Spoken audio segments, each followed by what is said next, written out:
Greetings and salutations, friends, and welcome back to more Warhammer Fantasy lore. It occurred to me I haven't done anything in relation to the Lizardmen for a very long time. I think the last video I did on them was about a certain overweight frog that took a little bit too much in the way of inspiration from, early 1900s dictators and so on. So today, we are going to be talking about the real heroes of Lizardman society, the ones that make sure that there even is a civilization to speak of, namely, of course, the humble skink. And it really is no exaggeration to say that without the Skinks, the Lizardmen would simply not be able to operate. They are the ones that maintain the vast temple cities. They are the ones who hunt for food for the Saurus and their own populace. They are the ones who strive to take care of the vast libraries of arcane knowledge. They are the ones that care for the slans and bring new generations of Saurus and Skinks from the spawning pools. They also operate as both the eyes, the ears, and the mouths of the Lizardmen. They scout for intruders, they engage in the occasional spot of diplomacy with those outsiders that have been deemed worthy of such special attention. And of course it is in large part the Skinks themselves that deem whether or not an outsider should simply just be slaughtered, or perhaps even be approached. Of course it is a rare day indeed that the latter, that diplomacy, becomes useful with outsiders, but there is still a degree of temple city politics to be taken into consideration. All the slans, all the Lizardmen do of course follow the Old Ones and their plan, but, well, unfortunately, the wise and ancient Old Ones did not write down their plan in clear text, and so there is a lot of deliberation to be done as to the precise meaning of the plan and what is expected of the Lizardmen.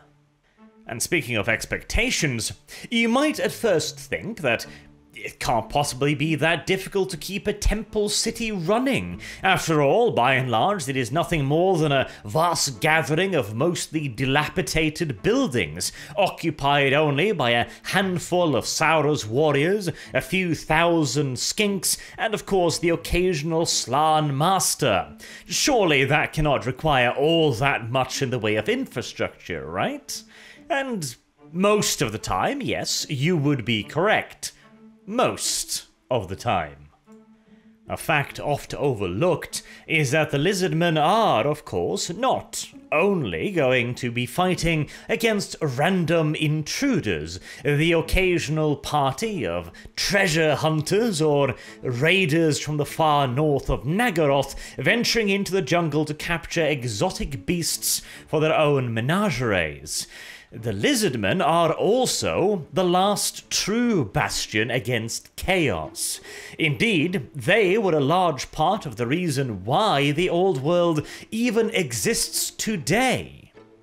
Without the huge fortified temple cities of the Lizardmen, watched over by the Slan mage priests at the zenith of their power, the huge, innumerable demon hordes spewing forth from the collapsed warp gates at the northern end of the Warhammer world would probably have been able to overwhelm the entire planet. The mages of Ulthuan would probably not have had the time required to carry out their ritual if the forces of chaos were able to fully dedicate all of their forces and all of their attention to crushing the upstarts of Ulthuan and holding off hundreds of thousands of demons led by dozens of greater demons. That is not a feat achievable by any small army. Whilst the Lizardmen maintain fairly low numbers the majority of the time, they are at any point ready to explode back into a mass production of sorts of new Lizardmen, of Skinks, of Saurus, of Kroxigors, of all of the creatures they require to wage war.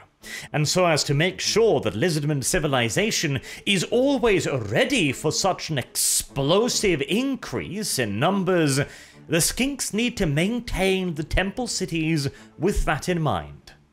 And it is not like this state of constant hyper-awareness can ever be truly relaxed either. There is nothing like a fighting season or anything like that the Lizardmen anticipate. At any point in time, the Old One's great plans could kick back into gear and require a huge spawning of Sauros warriors. Now, each Sauros is, of course, a hulking humanoid creature that requires quite a bit of feed every day just to maintain combat readiness. And let's not even begin to talk about the Croxigors. I'm sure most of you are probably aware of the old saying, an army marches on its stomach. Well, this is an army of hind-leg walking carnivorous crocodiles. Fun fact, by the way, crocodiles can actually go for ridiculous periods of time without eating anything due to their remarkably slow metabolism. But of course, Earth crocodiles are not expected to carry weapons and fight the demons of chaos, so, you know, they got a bit more time to lay about and conserve that energy. And of course, it's not even just the Sauroses and the Croxigors that need feeding either, because the infrastructure of a temple city is not just the spawning pools. Maintaining the temples and the libraries and seeing to all of the needs of the various Slan mage priests, the Skinks are also expected to maintain a large stable of beasts of war. The size and extent of these stables, of course, vary greatly from temple city to temple city, but by and large it is the Skinks that are expected to be responsible for the keeping of Razordons, of Stegodons, of Bastillodons, of Troglodyons, and of course their own mounts. The Skinks are quite fond of flying creatures like the pterodons and the ripidactyls, since the Skinks' small frames allow them to be quite easily borne aloft by these aerial predators. And what else does any good army require in considerable quantities when it employs beasts of war? Oh yes, yes indeed. All of the various paraphernalia of controlling these creatures. In the case of the ripidactyls and the pterodons, the Skinks are agile enough and have enough of a bond with their creatures to only require some light leather straps to keep themselves on top of their beasties. But in the case of more vicious mounts, like for example the Cold Ones ridden by the Sauros warriors, more proper saddles are required. And in the case of things like the Stegodon and the Bastillodon in particular, massive specialized howdahs need production, and in the case of the latter, the Solar Engine, a mystical ancient laser weaponry, needs not only mounting on the Bastillodon's back, but also requires the correct operating procedures. Not easy, considering this is a dinosaur-mounted death laser. And of course, not to mention all of the weaponry and the occasional armor used by both the Skinks, the Sauroses, and the Croxigors. Additionally, the Lizardmen also do utilize a variety of ranged weaponry. Javelins, for example, need creating. The ammunition for blowpipes need making too, and therein lies another complication. The blowpipe is, of course, not a weapon of particular impact or power, especially not when fired by a tiny little skink or a chameleon skink. However, the lack of penetrative power and blunt force trauma is more than made up for by dipping the tip of the blowpipe dart in various virulent venoms. But of course, the poison needs making, the ingredients need gathering, and a million, billion, trillion other tiny little tasks to keep the great temple cities operational and in tip-top shape. And that, as I have hopefully demonstrated, is no easy task. I mean, let me just give you one last little mission that the Skinks have to carry out to keep the temple cities running free of, well, massive outbreaks of disease.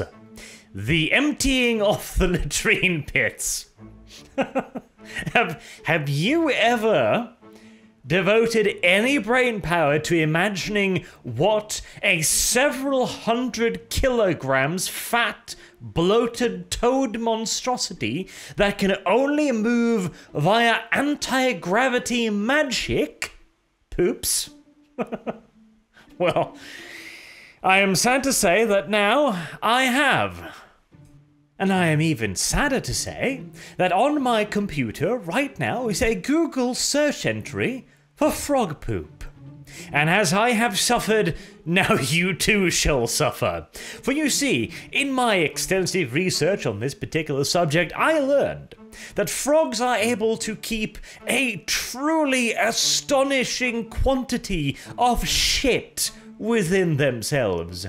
Indeed, a frog is capable of laying out a load nearly 70% of its own body size. Which means in turn that a creature like the slan, which is a meter plus across and 2 or so tall, will produce from its sphincter a humongous bar of purest, most vile, unrelenting feces, easily the size of a fully grown man. Add to that the fact that the slan's primary diet most likely consists of swamp-grown vegetation and raw meat, and you have the recipe of a bioweapon the likes of which would have ended the First World War with the mere threat of its deployment. And so if all the little other things that the Skinks do to keep the temple cities running, if all of those things haven't already impressed you enough as to the hard-working, industrious ethic of the Skinks, then surely this final piece of information, and the firm knowledge as to who it is that is going to have to empty out the buckets upon buckets upon buckets of waste matter, located, I remind you once again, within the deep, dark, dank, closed-off corridors of the Temple City. Oh.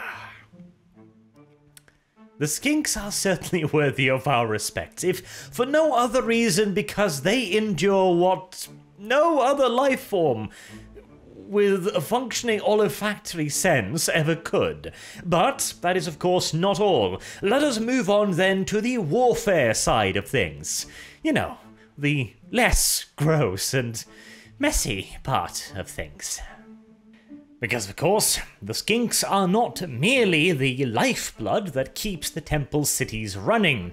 Like all lizardmen, they are expected to serve the Slan masters in times of war as well. And whilst they do not have the hulking might of the Sauros or the Kroxigors, that does not at all mean that they are ineffective combatants. As we already mentioned, they fulfill a rather unique part in the lizardmen armies by riding various beasts of war into battle. Riding upon pterodons and ripidactyls, they provide super fast light skirmishing cavalry, along with the ability to fire things like fiery bowlers from the sky down against enemies. And when riding upon the backs of stegodons and bastillodons, they hurl javelins of fire, blowpipes, and bows down into the enemy hordes as their massive armored beast tramples through their ranks. But the Skinks don't need such mighty monsters to be effective. Their primary purpose within the lizardman army is to serve as light skirmishers and scouts. Standing in the actual line of battle in a pitched fight is very much so a secondary role for the Skinks. Instead, they would much rather prefer to shadow an enemy as it pushes deeper into their terrain, be it an actual Chaos war host, Dark Elf raiders, or various treasure hunters from the colonies along the coast. And even these do not get engaged immediately. The Slann mage priests prefer, well, most of them anyways, to avoid however much conflict as possible until it is clear that it is a part of the Great Plan. Just murdering random treasure hunters has a nasty tendency of drawing all kinds of suspicion. It turns out that humans, being the inquisitive little creatures that they are, if they hear of a group of treasure hunters that go missing in a particular area, instead of thinking to themselves, oh boy howdy, best not go there, sounds dangerous, they instead think, there's gotta be something there that the locals want to defend, right? So let's bring more dudes next time. Of course, in the cases where the intruders are deemed to not be a part of the Great Plan, then the Skinks will first try to draw them away with light skirmishing actions. Bands of Skinks will assault their patrols in the night, or harass them during the day with javelins and blowpipes. Using their superior maneuverability in the jungle, which is literally their home, to scoot in, loose a few volleys, and then flee quickly before the enemy can bring their own weaponry to bear. Of course, this kind of skirmishing activity leaves them somewhat exposed. If the enemy ever manages to bring them into proper contact, the Skinks are likely to suffer catastrophic casualties very quickly, and so they do their utmost to avoid that circumstance. But again, there are relatively few foes that can bring unwilling Skinks to battle, and in the cases where they run into a larger expedition, perhaps even being crazy enough to lug several massive cannons through the Lustrian jungle, which, allow me to reassure you, is one hell of a job, but at the same time, the first time you see a bit of grape shot deal with the local inhabitants, you might not want to leave the coast without one ever again. In these cases, where we are talking about a determined expedition, or potentially even an invasion, the Skinks will first locate the enemy. They might engage in some small-scale running skirmishes at range as safely as they can, but they will then request reinforcements. The Skinks will of course constantly harass and shadow the enemy, because once lost in the Lustrian jungle, well, it's not necessarily easy even for the lizardmen to reacquire a target in that green hell. And so the scouts are of course instrumental in making sure that whenever the reinforcements arrive, they do so in the right spot. And hopefully they will then be able to launch an ambush against the enemy to drive them off. The scouts are also responsible for locating enemy settlements and camps. Of course, again, being light troops, the Skinks are unable to deal with anything, even the lightest of fortifications. Even something like a wagon laager, for example, would probably lead to heavy Skink casualties should they attempt to assault it, and they would have fairly little effect upon the defenders. And things like the palisaded fortifications along the coast would be far, far, far out of the question. But nevertheless, it is important to remember precisely where these encampments are, since occasionally the great Slann mage masters, in their infinite wisdom, deem that an example must be made to punish the invaders for a particularly bold expedition. And on the subject of scouting, there is also a subspecies of sorts of Skinks that is in fact specialized in this very endeavor. In most cases, the regular Skinks are more than enough for the job. They are born and raised in the Lustrian jungles. They know it like the back of their hands. And by and large, they will be able to avoid the pursuit of practically any enemy through the dense Lustrian undergrowth. But sometimes, of course, an enemy appears that is so brutal, so mighty, so unnatural, as to be impossible to evade via normal means. See the Chaos Invasion for that one, for example. And to deal with these invaders, a very unique kind of skink was created, the so-called chameleon skinks. They are capable of transforming the hues of their scaly bodies into virtually any colour and any shade. This allows them to blend in nigh perfectly with the Lustrian backdrop, and indeed practically any backdrop. There is even a tale of a particular chameleon skink from way back in the Great War against Chaos that was sucked into a warp rift and stranded within that universe of absolute horrors. And yet, even within the realms of chaos, this crafty little critter managed to survive, fight off the chaos creatures that lived there, and hid from those it could not kill, until finally being able to find a way back home again in modern-day Warhammer Fantasy. The return of this individual chameleon skink, by the way, also coincided with the first large-scale spawning of chameleon skinks in centuries. And on the subject of subspecies, there is another one as well. The red-crested skinks. Most skinks are, I feel like calling them cowardly by nature is not the right way to put it. They are cautious. They are natural-born skirmishers. They prefer to avoid hand-to-hand combat because the skinks are not particularly large, nor are they particularly strong. They tend to lose out in any protracted close-quarters engagement, and so they prefer to simply not engage in that kind of nasty old business.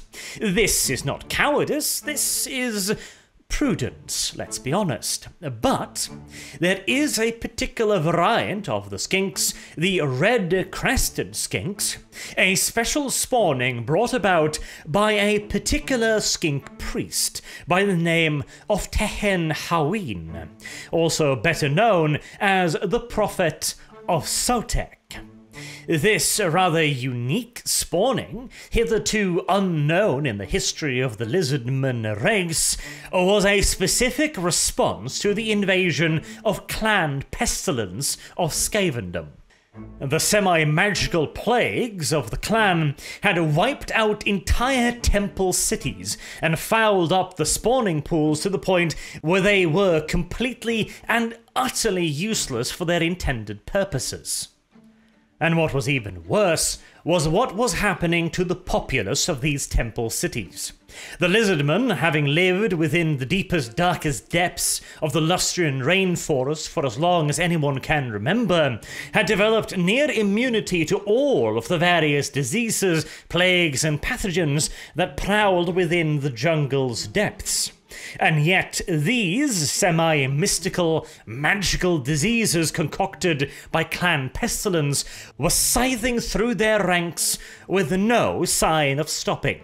Tens of thousands of lizardmen were dying, and all the resistance to the encroaching Skaven hordes was swept aside with contemptuous ease. And it was only the rise of the red-crested skinks, with the Prophet at their head, that was finally able to stem the tide, and slowly but surely reverse it. For not only were the red-crested skinks incredibly resistant to even the most virulent plagues and poisons of Clan Pestilence, they were also quite different from the other skinks in that they actually preferred close-quarters combat. And this appears to have been a direct response, perhaps in the Great Plan, if one believes in those things, to Clan Pestilence. The usual skirmishing tactics simply did not work against the Skaven. So what if the skinks killed a dozen, 100 Skaven every day with poisoned blow darts or javelins? It would not even dent the horde. And would the Skaven be scared? Would they be intimidated? Would they? Fuck. They would laugh their furry little asses off at the slow, painful demise of their comrade, all the way up until they caught the next blowpipe dart. And so the temple cities had no time. They had no opportunity to organize the defense, and when they tried, their spawning pools were quickly fouled, and their populace slaughtered by the thousands by the plagues. Whereas the red-crested Skinks, with their vicious, violent and aggressive tendencies, would run screaming and suddenly out of the jungle, pouncing upon large packs of Skaven and slaughtering them quickly, before leaving their dead behind and retreating back into the jungle to do it all over again. And to understand why this was so much more effective than the skirmishing tactics of the usual Skinks, we need look no further than a swift little peek into the Skaven mindset. The occasional death of a clan rat here and there, a slave over there, that does not bother the chieftains or the captains or the leaders of the Skaven warhost in the slightest. They care not for the lives of their men, and once they start running out of meat shields to place between themselves and the darts, well, there are a million more just like them to bring up from the reserves. No problems, push on ahead. When a few hundred red-crested Skinks start streaming out of the undergrowth, massacring entire columns, well, that's endangering the lives of the leaders. And they can't have that, and so suddenly the Skaven start bickering amongst themselves about who should lead the advance, who should be up front, who should be guarding the flanks, and who gets to be nearest the honourable position of the rear. In all due reality, the red-crested Skinks were not necessarily inflicting all that much more in the way of casualties, but they were inflicting that death in a manner the Skaven found considerably more objectionable. And with the time bought from these running fights in the jungles, the red-crested Skinks bought enough time to begin rebuilding the temple cities, to prepare and to spawn yet further cohorts of their red-crested kindred, until eventually they could engage the Skaven in all-out warfare. A conflict, incidentally, that rages on to this very day in the jungles of Lustria. And with that, I will wrap up this video on Warhammer Fantasy's Skinks. Hopefully, it has allowed you to appreciate the little lizards all the more, not just for their exploits on the battlefield, but also for the fact that they are the very lifeblood that allows a lizardman civilization to continue, and remain ready to face any threat that might jeopardize the great plan. Until next time, I have been Arch. Thank you all very much for listening. I hope to see you all again soon. Till then, have a good day.